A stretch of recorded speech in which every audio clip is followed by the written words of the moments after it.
اس کے بعد اللہ تبارک و تعالیٰ نے ان تینوں گروہوں یعنی یہودیوں، عیسائیوں اور مکہ مکرمہ اور عرب کے بت پرستوں کی ایک اور گمراہی کا بیان فرمایا ہے، جس میں یہ تینوں کسی نہ کسی حیثیت میں شریک تھے۔ چنانچہ فرمایا وقالوا اتخذ اللہ ولدا، کہ یہ لوگ کہتے ہیں کہ اللہ نے کوئی بیٹا بنایا ہوا ہے، بلکہ اس کا ترجمہ یہ بھی کر سکتے ہیں کہ اللہ نے کوئی اولاد رکھی ہوئی ہے۔ اس میں سے عیسائیوں کے بارے میں تو یہ بات مشہور و معروف ہے کہ وہ حضرت عیسیٰ علیہ السلام کو خدا کا بیٹا مانتے تھے۔ یہودیوں میں بھی ایک فرقہ ایسا تھا کہ جو حضرت عزیر علیہ السلام کو خدا کا بیٹا کہتا تھا، لہذا وہ بھی اس گمراہی میں شریک تھے۔ تیسرے جو عرب کے مشرکین تھے وہ فرشتوں کے بارے میں یہ عقیدہ رکھتے تھے کہ یہ اللہ تعالیٰ کی بیٹیاں ہیں، لہذا تینوں فریق اس بات پر گویا متفق تھے کہ اللہ تعالیٰ کی کوئی اولاد ہے، وہ بیٹا ہو یا بیٹی ہو۔ تو اللہ تبارک و تعالیٰ ان کی تردید کرتے ہوئے فرماتے ہیں کہ یہ بڑی گمراہی کی بات ہے، سبحانہ، حالانکہ اللہ تعالیٰ کی ذات اس قسم کی چیزوں سے بالکل پاک ہے۔ بل لہ ما فی السماوات والارض، بلکہ آسمانوں اور زمین میں جو کچھ ہے اسی کا ہے۔ کل لہ قانتون، سب کے سب اسی کے فرما بردار ہیں۔ مطلب کہنے کا یہ ہے کہ اولاد کی ضرورت اس شخص کو ہوتی ہے جو دوسروں کی مدد کا محتاج ہو، اس واسطے اس کو ضرورت پیش آتی ہے کہ اس کی کوئی اولاد ہو جو اس کی قوت بازو بنے۔ لیکن اللہ تبارک و تعالیٰ تو پوری کائنات کا مالک ہے اور اسے کسی بھی کام میں کسی کی مدد کی ضرورت نہیں، پھر وہ اولاد کا محتاج کیوں ہو؟ اسی طرح اس دلیل کو اگر ذرا منطقی انداز میں بیان کیا جائے تو وہ اس طرح ہوگی کہ اولاد اپنے باپ کا جز ہوتی ہے اور ہر کل اپنے جز کا محتاج ہوتا ہے۔ اللہ تعالیٰ چونکہ ہر احتیاج سے پاک ہے اور آسمان اور زمین کی تمام چیزیں اسی کی ملکیت ہیں، اس لیے اسے کسی جز کی حاجت نہیں، لہذا اس کی طرف اولاد منسوب کرنا اسے محتاج قرار دینے کے مرادف ہے، حالانکہ وہ سارے آسمان و زمین کی تمام چیزوں کا مالک ہے، اس کو کسی کی احتیاج نہیں۔ اور کل لہ قانتون، یعنی آسمان و زمین کی تمام اشیاء اس کی فرما بردار ہیں، یعنی اللہ تبارک و تعالیٰ جس چیز کے بارے میں جو چاہے وہی ہوتا ہے۔ اگر اللہ تبارک و تعالیٰ نے یہ چاہا کہ آسمان روشن ہو تو آسمان روشن ہو جائے، اگر اللہ تبارک و تعالیٰ نے چاہا کہ اس میں ستارے حرکت کریں تو وہ حرکت کر رہے ہیں۔ کسی کی مجال نہیں ہے کہ اللہ تبارک و تعالیٰ کے حکم کی سرتابی کر سکے۔ تو جب ساری کائنات اس کی مطیع اور فرما بردار ہے کہ جس طرح وہ چاہتا ہے کائنات کو چلاتا ہے، تو اس کو اپنی اولاد رکھنے کی کیا ضرورت ہے، یا اولاد کا وہ محتاج کیوں ہو؟ پھر آگے فرمایا کہ بدیع السماوات والارض، یعنی اللہ تبارک و تعالیٰ آسمانوں اور زمین کا موجد ہے۔ یہاں اللہ تبارک و تعالیٰ نے خالق کے بجائے بدیع کا لفظ استعمال فرمایا ہے۔ بدیع اصل میں اس ذات کو کہتے ہیں جو کوئی چیز پہلی بار پیدا کرے، جیسے جس کو ہم اردو میں موجد کہتے ہیں۔ بعد میں اگر کسی نے اس کی نقل اتار لی تو وہ چاہے اس کا بنانے والا کہلائے، لیکن موجد نہیں کہلائے گا، بدیع نہیں کہلائے گا۔ تو اللہ تبارک و تعالیٰ موجد ہے، زمین آسمانوں کا بھی اور زمین کا بھی۔ تو آسمانوں اور زمین کا موجد ہونا یعنی جب کہ کوئی چیز کچھ بھی نہیں تھی،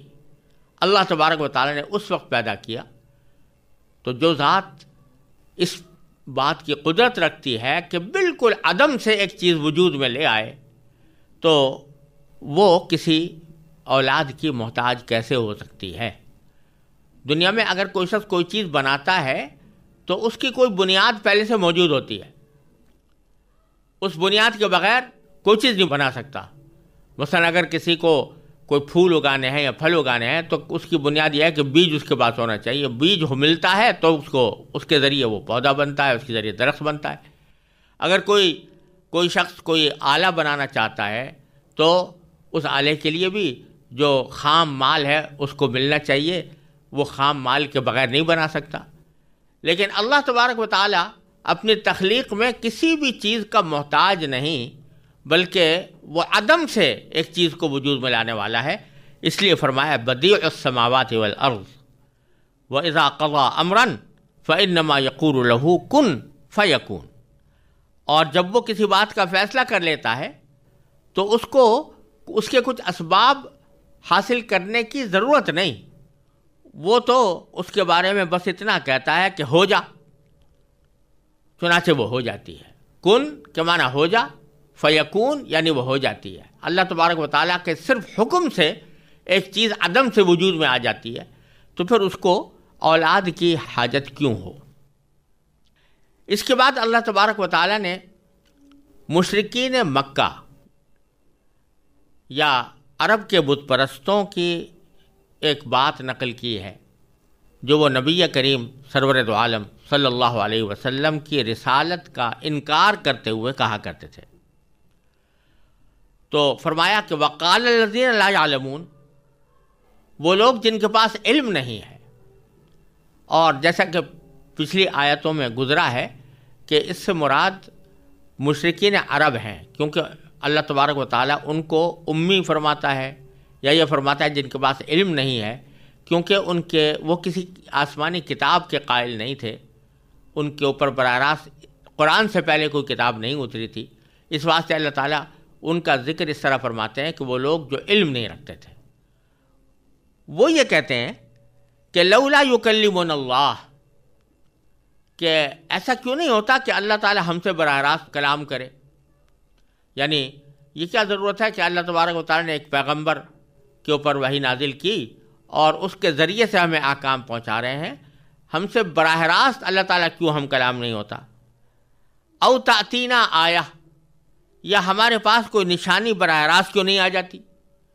نشانی سے مراد یہ ہے کہ کوئی ایسا معجزہ جو ہم مانگ رہے ہیں وہ معجزہ ہمیں کیوں نہیں دکھایا جا رہا؟ باری تعالیٰ فرماتے ہیں کذالک قال الذین من قبلہم مثل قولہم، یہ جو لوگ جس طرح کی باتیں کر رہے ہیں یہ ان کی کوئی نئی بات نہیں ہے، اس سے پہلے جو لوگ گزرے ہیں وہ بھی اپنے انبیاء کرام علیہ الصلوۃ والسلام سے اس قسم کی باتیں کہتے چلے آئے ہیں۔ تشابہت قلوبہم، ان کے دل ایک جیسے ہیں کہ جو ان کے دل میں خیال آتے تھے وہ ان کے دل میں بھی آتے ہیں۔ قد بینا الآیات لقوم یوقنون، حقیقت یہ ہے کہ جو لوگ یقین کرنا چاہیں ان کے لیے ہم نے نشانیاں پہلے ہی واضح کر دی ہیں۔ مطلب کہنے کا یہ ہے کہ وہ جو یہ کہہ رہے ہیں کہ اللہ تبارک و تعالی ہم سے کیوں کلام نہیں کرتا، تو اس کا جواب یہ ہے کہ اللہ تبارک و تعالیٰ کے کلام کو براہ راست سننے کی ہر ایک شخص کے اندر طاقت نہیں۔ یہ ممکن نہیں ہے کہ جتنے انسان پیدا ہوں ان سے اللہ تعالیٰ براہ راست ہم کلام ہوا کرے۔ ایک تو اس وجہ سے کہ ہر انسان میں یہ طاقت نہیں ہے کہ وہ اللہ تبارک و تعالیٰ کا کلام سن سکے، اور جیسا کہ سورہ شورا کے اندر اللہ تبارک و تعالیٰ نے فرمایا کہ اسی لیے اللہ تبارک و تعالیٰ کسی پردے کے پیچھے یا کسی اپنے فرشتے کے ذریعے اپنے پیغامات پہنچاتا ہے، کیونکہ انسان کی فوری طور پر اس دنیا میں یہ طاقت بہت کم لوگوں کو ہوتی ہے کہ براہ راست اللہ تبارک و تعالیٰ ان سے کلام کرے۔ دوسرے یہ کہ اگر بالفرض اللہ تبارک و تعالیٰ ہر ایک انسان سے کلام کرنے لگے تو پھر یہ ایمان بالمشاہدہ ہوگا، ایمان بالغیب نہیں ہوگا، اور اس سے امتحان کچھ بھی نہیں، کیونکہ ایک شخص جب براہ راست اللہ تبارک و تعالیٰ اس سے ہم کلام ہو رہا ہے تو اس نے خود اپنے آنکھوں سے یا اپنے کانوں سے اللہ تبارک و تعالیٰ کی بات سن لی ہے، تو یہ ایمان بالمشاہدہ ہے۔ حالانکہ قدر و قیمت جو ہے وہ ایمان بالغیب کی ہے، جیسا کہ یؤمنون بالغیب سورہ بقرہ کے شروع میں فرمایا گیا تھا۔ تو اس واسطے یہ مطالبہ کہ ہر انسان سے، ہر آدمی سے اللہ تعالیٰ براہ راست ہم کلام ہو، یہ ایک لغو مطالبہ ہے، اور مقصد تخلیق کائنات سے بے خبری کی دلیل ہے، کیونکہ اس کائنات کو پیدا کرنے کا مقصد انسان کا امتحان کرنا ہے، لہذا اللہ تبارک و تعالیٰ اپنے خاص پیغمبروں پر اپنا کلام نازل فرماتے ہیں، ان کے ذریعے پہنچاتے ہیں۔ اور دوسرا مطالبہ جو تھا کہ اوتاتینا آیا، کہ ہمارے پاس کوئی نشانی آ جائے، یعنی کوئی معجزہ ہمیں براہ راست دکھایا جائے۔ اور معجزے سے ان کی مراد یہ تھی کہ جس قسم کے معجزے ہم مانگ رہے ہیں وہ ہمیں دکھائے جائیں۔ اللہ تبارک و تعالیٰ نے یوں تو بہت سارے معجزے نبی کریم سرور دو عالم صلی اللہ علیہ وسلم کو عطا فرما رکھے تھے، لیکن مشرکین مکہ نت نئے مطالبات کیے جاتے تھے۔ کبھی کہتے تھے کہ آپ ہمیں کوئی فرشتہ نظر آ جائے آپ کے ساتھ، کبھی کہتے تھے کہ ان کے اوپر کوئی خزانہ آسمان سے نازل ہو جائے، کبھی کہتے تھے کہ ان کے یہ کوئی ایسی زمین سے نہر نکال دیں جو اچانک اس میں پانی جاری ہو جائے، جیسا کہ سورہ بنی اسرائیل میں اللہ تبارک و تعالیٰ نے ان مطالبات کی تفصیل بیان فرمائی ہے۔ اللہ تبارک و تعالیٰ فرماتے ہیں کہ انبیاء کرام اس لیے نہیں آتے کہ بس یہ کرشمے دکھایا کریں، انبیاء کرام حق کی بات لے کر آتے ہیں، اور ان کے مناسب جو معجزہ اللہ تعالیٰ چاہتے ہیں وہ ان کے ساتھ بھیجتے ہیں۔ چنانچہ نبی کریم سرور دو عالم صلی اللہ علیہ وسلم کے پاس بھی اللہ تعالیٰ نے بہت سے معجزے نازل فرمائے، جن میں سب سے بڑا معجزہ قرآن کریم تھا، کہ جیسا پیچھے گزر چکا ہے سورہ بقرہ کے اندر ہی، کہ اللہ تعالیٰ نے چیلنج دیا تھا کہ اس کلام کی کوئی نظیر لے کر آؤ، ساری دنیا کے لوگوں کو جمع کر لو اور انسانوں جنات سب کو جمع کر لو اور اس کی کوئی نظیر پیش کر کے دکھاؤ، لیکن کوئی دکھا نہ سکا۔ تو یہ معجزہ قرآن کریم کا معجزہ کوئی معمولی معجزہ نہیں تھا، یہ آ چکا ہے تمہارے پاس۔ اور پھر نبی کریم سرور دو عالم صلی اللہ علیہ وسلم کے اور معجزات بھی ان کے سامنے آ چکے تھے، لیکن یہاں ان کا مطالبہ یہ تھا کہ جو معجزہ ہم مانگیں وہ دکھائیں، جو کرشمہ ہم مانگیں اس کا مظاہرہ کریں۔ تو اللہ تعالیٰ فرماتے ہیں قد بین الآیات لقوم یوقنون، جو لوگ یقین رکھتے ہیں یا یقین کرنا چاہیں ان کے لیے ہم نشانیاں پہلے ہی واضح کر چکے ہیں۔ اور یہ کسی رسول کا کام نہیں ہے کہ جو کوئی بھی شخص آ کر اس سے کوئی مطالبہ کر لے کہ فلاں معجزہ دکھاؤ تو وہ معجزہ ہی دکھاتا رہے۔ اب اللہ تبارک و تعالیٰ نبی کریم سرور دو عالم صلی اللہ علیہ وسلم کو تسلی عطا فرماتے ہیں کہ آپ لوگ ان لوگوں کی لغو اور بیہودہ باتوں سے متاثر نہ ہوں اور اس پر غم نہ کریں۔ انا ارسلناک بالحق بشیرا و نذیرا، ہم نے آپ کو حق دے کر اس طرح بھیجا ہے کہ آپ لوگوں کے لیے خوشخبری دینے والے ہیں۔ مبشرن کے معنی، بشیرن کے معنی خوشخبری دینے والے، اور نذیر ہیں یعنی آگاہ کرنے والے، خبردار کرنے والے، ڈرانے والے۔ یعنی خوشخبری دینے والے ہیں اہل ایمان کو اور نیک عمل کرنے والوں کو کہ ان کے لیے جنت کی نعمتیں تیار ہیں، اور آگاہ کرنے والے اور خبردار کرنے والے یا ڈرانے والے ہیں ان لوگوں کو جو ایمان نہیں لاتے اور برے کاموں کے اندر مبتلا ہیں، تو ان کو ڈرانے کے لیے ہم نے بھیجا ہے آپ کو۔ آپ کا فریضہ اپنی بات پہنچانے کے اوپر ختم ہو جاتا ہے۔ وَلَا تُسْأَلُ عَنْ أَصْحَابِ الْجَحِيمِ، اور جو لوگ جہنم اختیار کر چکے ہیں، جہنم والے ہیں، ان کے بارے میں آپ سے کوئی باز پرس نہیں ہوگی۔ یعنی آخرت میں آپ سے نہیں یہ سوال ہوگا یا مواخذہ ہوگا یا اس بات پر گرفت ہوگی کہ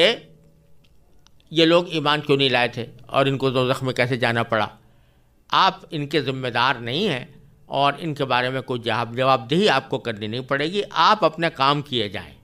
اور وہ یہ کہ تبلیغ اور رسالت کا فریضہ انجام دیں۔ جس بات کے لوگوں تک پہنچانے کا آپ کو حکم دیا جا رہا ہے وہ اللہ تعالیٰ کے حکم کے مطابق لوگوں تک پہنچاتے رہیں، اور اس فکر میں نہ پڑیں کہ یہ لوگ ایمان کیوں نہیں لا رہے۔ وَلَن تَرْضَىٰ عَنْكَ الْيَهُودُ وَلَا النَّصَارَىٰ حَتَّىٰ تَتَّبِعَ مِلَّتَهُمْ، یہ خوب سمجھ لیجئے کہ یہودی اور نصرانی لوگ تم سے اس وقت تک ہرگز راضی نہیں ہوں گے جب تک تم ان کے مذہب کی پیروی نہیں کرو گے۔ یعنی اگر آپ یہ چاہیں کہ یہودی اور نصرانی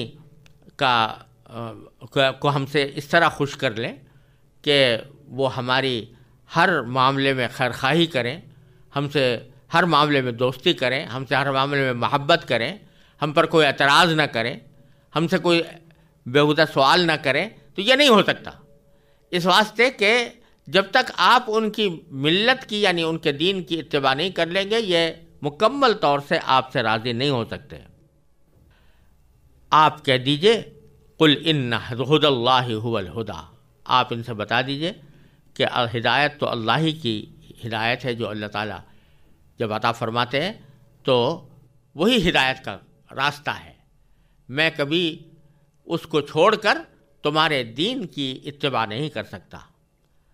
اور پھر اللہ تعالیٰ فرماتے ہیں وَلَئِنِ اتَّبَعْتَ أَهْوَاءَهُمْ بَعْدَ الَّذِي جَاءَكَ مِنَ الْعِلْمِ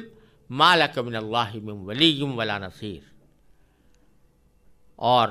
تمہارے پاس وحی کے ذریعے جو علم آ گیا ہے، اگر کہیں تم نے اس کے بعد بھی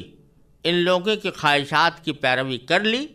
تو تمہیں اللہ سے بچانے کے لیے نہ کوئی حمایتی ملے گا نہ کوئی مددگار۔ یہ بظاہر خطاب تو نبی کریم سرور دو عالم صلی اللہ علیہ وسلم سے ہے، لیکن ظاہر بات ہے کہ نبی کریم سرور دو عالم صلی اللہ علیہ وسلم کے بارے میں یہ تصور ہی نہیں کیا جا سکتا کہ وہ اپنے خواہشات کی پیروی میں یہودیوں یا نصرانیوں کی اتباع شروع کر دیں اور ان کا کہنا مان لیں، یا کسی بھی غلط بات کو تسلیم کر لیں، وہ آپ کے بارے میں تصور ہو ہی نہیں سکتا تھا۔ لیکن اللہ تبارک و تعالیٰ نے آپ سے خطاب کر کے کہ اگر بفرض محال اگر آپ نے بھی خواہشات کی پیروی کر لی تو اللہ تعالیٰ سے بچانے کے لیے آپ کو کوئی حمایتی بھی نہیں ملے گا، کوئی مددگار بھی نہیں ملے گا۔ خطاب تو حضور اقدس صلی اللہ علیہ وسلم سے ہے، لیکن سنانا پوری دنیا کو ہے کہ اگر تم اللہ کے احکام کے بجائے اپنے خواہشات کے پیچھے چلو گے اور اللہ تعالیٰ کی نافرمانیاں کرتے رہو گے تو خوب سمجھ لو کہ تمہیں کوئی بچائے گا نہیں، اللہ تبارک و تعالیٰ کے عذاب سے کوئی بچانے والا نہیں ہوگا۔ لہٰذا اللہ کے احکام کی پابندی کرو اور خواہشات نفس کی اتباع میں اللہ تعالیٰ کی نافرمانیاں جو کر رہے ہو اس سے باز آ جاؤ۔